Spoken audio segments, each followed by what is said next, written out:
Texas now. Thank you, Mr. President. The fight for you, fight for everybody. Thank you very much. Mr. President, thank you, sir.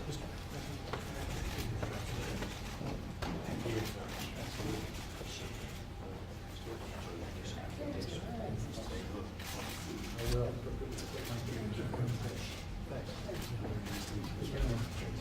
Thank you very much. Thank you for being here. Appreciate it. Bakersfield, California, we appreciate you. It's a good place. Border Sheriff. Thank you, man. The Border Sheriff, you know about it now. Thank you, everybody. Come over just a little. So we don't lose you. Hello, John. Hi, Steve.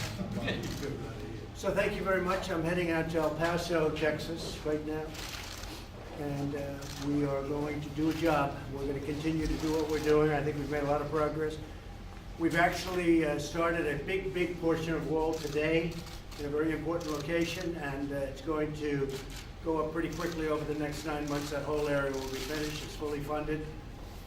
Construction, which I know a lot about, is begun, and it's a much better wall, much stronger wall, and a much less expensive wall than we've been building. And we're going to have a lot of wall being built in the next period of time. I'm with some of the great law enforcement people. A lot of them are friends of mine. I've known them for a long time, and they've been fantastic people, fantastic men and women, and they know what we're up against. We're up against people that want to allow criminals into our society. And you explain that one. You know, most things you understand, but they want to allow criminals into our society. Convicted felons, people of tremendous, like, big problems. I just got this from Homeland Security. And you look at this, thousands of people. Dangerous drugs, 76,000 people. Then you have traffic offenses. That's not so good, but that's every crime. Assault, 63,000 people. Larceny, 20,000 people. Fraudulent activities, 12,000 people. Burglaries, 12,000 people. These again are just a different crime. Robberies. These are the people coming into our country that we are holding and we don't want in our country. And the Democrats want them to go into our country. That's why they don't want to give us what we call the beds. It's much more complicated than beds. But we call them the beds. Robberies, 5,991. Sexual assaults, 6,350. Forgeries, 5,158. Stolen property, 4,462. These are people we're talking about. Kidnapping. These are people that kidnap people. The Democrats want them to come into our society. I don't think so. Anybody here would like to have a lot of kidnappers left in our society? I don't think. I won't bother waiting for you to raise your hand, right? Kidnappings, 2,085. Homicides, that means murder. Murderers, 2,028. I mean, it's incredible. Sexual offenses, 1,739. Just came out 2 minutes ago. Homeland Security, Department of Homeland Security. I don't know, maybe we're in a different country than I know of. And we're going to El Paso. We have a line that is very long already. I mean, you see what's going on. And I understand our competitors got a line too, but it's a tiny little line. Of course, they'll make it sound like they had more people than we do. That's not going to happen. But we're going there for a reason. We're going there to keep our country safe. And we don't want murderers and drug dealers and gang members, MS-13, and some of the worst people in the world coming into our country. Now, Mexico has had the worst year they've ever had, almost 40,000 killings in Mexico this year. One of the most unsafe places, unfortunately. We need a wall.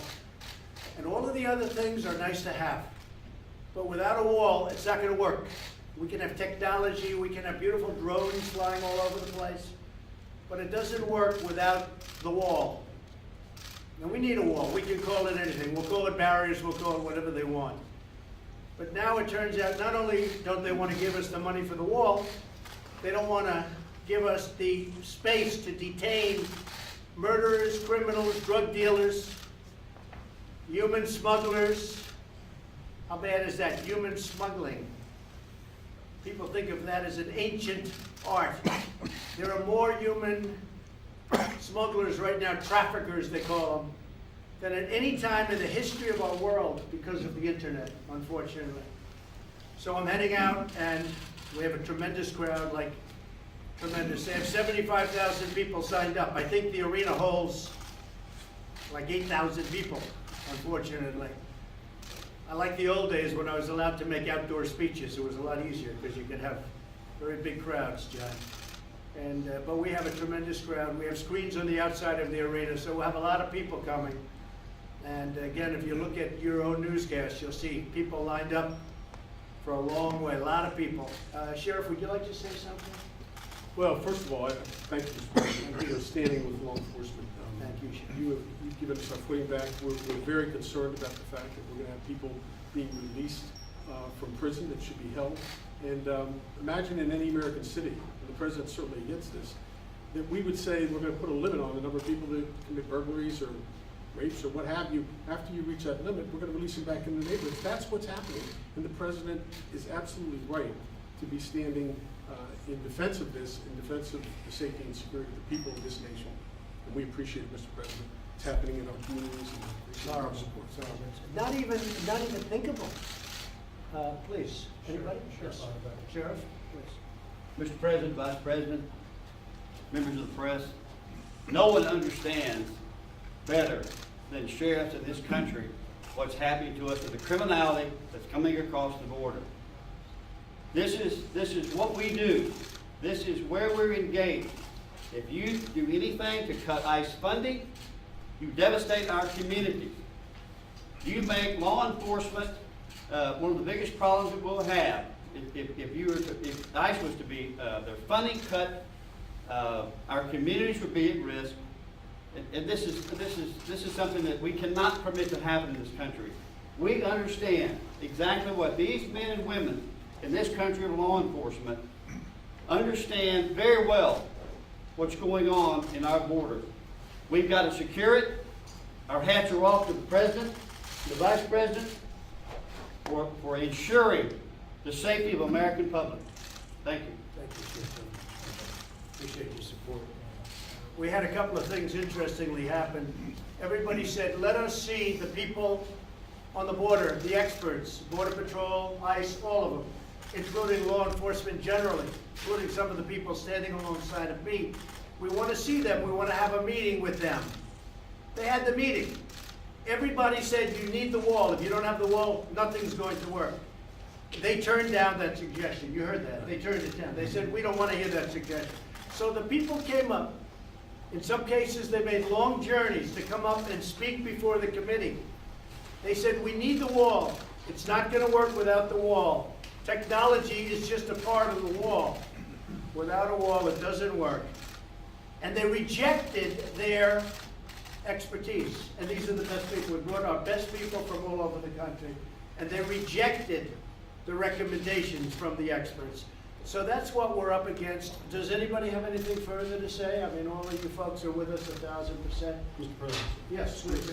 Go ahead. We have a letter here. I'm going to give it to you. This is a letter we presented to Congressman Mark Walker from North Carolina today to bring to our other congressmen, but let them know that the 3,000 sheriffs represented by the National Sheriff Association oppose any reduction in those ICE beds.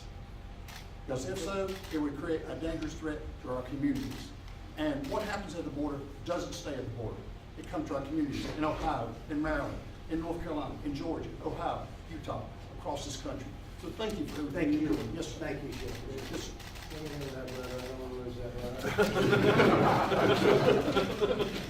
You know, I have to say before leaving, and again, we're going on the plane. I guess a lot of you are coming on the plane with me to El Paso. ICE is an incredible group of people. They help all of you a lot with some of the most vicious characters you meet anywhere in the world. No matter where you go, you're not going to find worse than the MS-13 gangs and some of these gangs that come over from countries that we don't even know about. And They're very disrespected by the Democrats, and we can't let that happen. They're heroes. And these people will tell you that too. They're heroes. And these people are heroes and heroines. But I just want to say that the people working at ICE are brave, tough, strong people that love our country. And they help the sheriffs and they help law enforcement, and they've done an incredible job, and I really appreciate your support. And the Democrats want to cut, to think of it, they want to cut ICE. They take out MS-13 and others by the thousands, and they want to cut ICE. So we're not going to let that happen. Thank you all very much. I appreciate it. Mr. President? Mr. President? Mr. President? Mr. President, quick question, sir. Mr. President? I got